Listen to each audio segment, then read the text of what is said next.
Barcelona e Guayaquil não classifica nem em segundo lugar para ir para a repescagem. É uma vergonha o Corinthians em relação. Fala galera, Timão, bem-vindo aqui ao meu canal. Vamos ver aqui o que Neto detona a eliminação do Corinthians e Chico Garcia também detona o time e tudo que está acontecendo no Corinthians. Vamos ver a reação deles. Se gosta desse vídeo, se inscreve no canal, deixa o like para ajudar esse canal a crescer. Vamos escutar primeiro o craque Neto, depois Chico Garcia. 4 volantes, 3 zagueiros, depois tentou mudar o jogo, mesmo assim, o único jogador que fez alguma coisa diferente foi o Garro, e que é uma luz para o Corinthians, que enfrenta o Vitória já no domingo às 6h30 na Neoquímica Arena, com o novo presidente Osmar Stabile, com o primeiro vice-presidente que é o Armando, né? Então, vamos ver o que vai acontecer. O Corinthians fora da Sul-Americana, fora também da Libertadores. O que isso é uma vergonha para o time do Corinthians, que ganha uma bala esses jogadores, né? Como é que pode um jogador como o Igor Coronado entrar num jogo como esse, precisando dele, ele errar todas as bolas? Cara que ganha 2 milhões por mês. Como é que pode isso? Quem contratou? Os caras estão sem vontade de jogar. Diretor, quem foi o financeiro, quem contratou? Cara, é inacreditável. Aí o Dorival Júnior coloca o Michael no lugar do Ranieri e deixa o Hector Hernanes, que é centroavante, precisando fazer gol.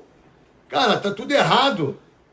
Já na pré-Libertadores tomou um sufoco com a Universidade da Venezuela. Perdeu pro Barcelona e Guayaquil. Não classifica nem em segundo lugar para ir para a repescagem. É uma vergonha o Corinthians em relação à disputa internacional. É uma verdade isso. Doa quem doer. Desde 2012. É inacreditável você jogar com o time reserva do Huracan e você não ganhar o jogo e perder o jogo ainda. Vocês estão de brincadeira, né, jogadorzada? Vocês estão brincando, né? Vamos escutar agora o Chico Garcia também detonando essa time vexatório. Pode fazer a sua parte, até pelo investimento que tem, e quando vai para o campo de jogo, na Copa Sul-Americana especialmente, simplesmente não representa o torcedor. Cara, o torcedor do Corinthians, ele é exigente, mas ele exige coisas básicas, como por exemplo você correr, você se entregar, você representar aquele torcedor que ficou até tarde com a TV ligada, ou que viajou para a Argentina para assistir essa atrocidade que foi esse jogo. Que jogo horroroso. Nada funciona. O Dorival Júnior, o qual respeito e tenho muita admiração pelo profissional que é, pelos trabalhos que ele realizou, é fato que ele não conseguiu ainda desenvolver o seu trabalho no Corinthians. E a gente tem alguns diagnósticos, né? O Dorival chegou em meio à temporada, tentando conhecer o elenco, com um diagnóstico, ele próprio ou da sua comissão, de um desgaste, começou a mexer muito. Que desgaste. E variar sistemas táticos de uma forma exacerbada. Quando a gente olha para o Corinthians, a gente não consegue definir um padrão de jogo. Ok, ele chegou faz pouco tempo, mas nem tão pouco tempo assim para a gente entender que uma evolução fosse possível. Quando ele fala na entrevista coletiva de que o time não tirou o pé, que o time não desmereceu a Sul-Americana porque ele escalou aquilo que ele tem de melhor, isso é uma ponta da verdade. Realmente, ele colocou inclusive o Garro no segundo tempo, ele botou o Memphis de titular, o Carrilho foi titular, o Angileri, ok, nominalmente, ele botou o que ele tinha de melhor. Mas e o que esses caras jogaram? E eu vou responsabilizar só os jogadores ou também o treinador, porque o comandante, o responsável pela motivação do plano tático do jogo, ele também precisa ser responsabilizado, mesmo com todos os atenuantes de um cara que chegou em meio à temporada. Mas eu preciso dizer neste momento, no dia 28 de maio de 2025, estou gravando este vídeo na madrugada, algumas horas, alguns minutos depois do jogo ter sido realizado, de que nesse momento o time em relação ao que tinha com Ramon e Emiliano Dias não melhorou. Pelo contrário, piorou. Dorival chegou e ele não conseguiu melhorar nenhum jogador. Muito pelo contrário. André Carrilho, que até talvez, se você forçar muito, foi o jogador que se salvou nessa partida, é uma sombra do jogador que ele já fora esse ano, inclusive. Carrilho foi o melhor jogador em determinado momento do Corinthians no ano.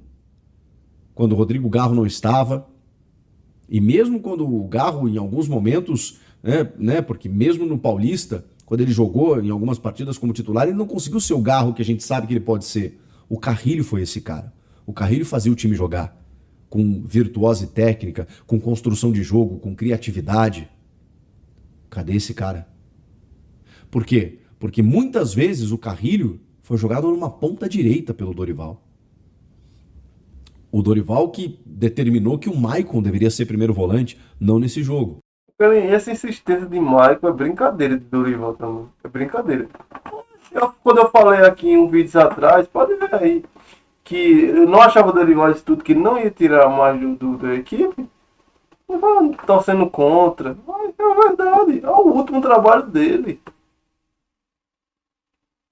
Nesse jogo, Martínez e o Ranieri se revezavam e muitas vezes o Ranieri estava dentro da área para concluir.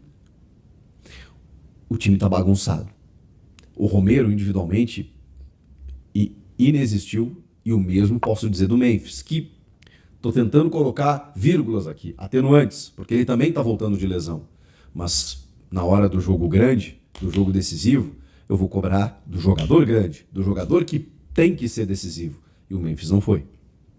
O Rodrigo Garro, quando entra no segundo tempo, ele foi um facho de luz no gramado. De criação, de técnica, de alguma novidade, de algum frescor. Ele bate uma falta, o goleiro cai para dentro do gol, quase que ele consegue marcar um gol com minutos em campo. Depois ele cobra o escanteio com perigo. Depois ele tenta algumas viradas. É incrível a diferença que o Garro faz.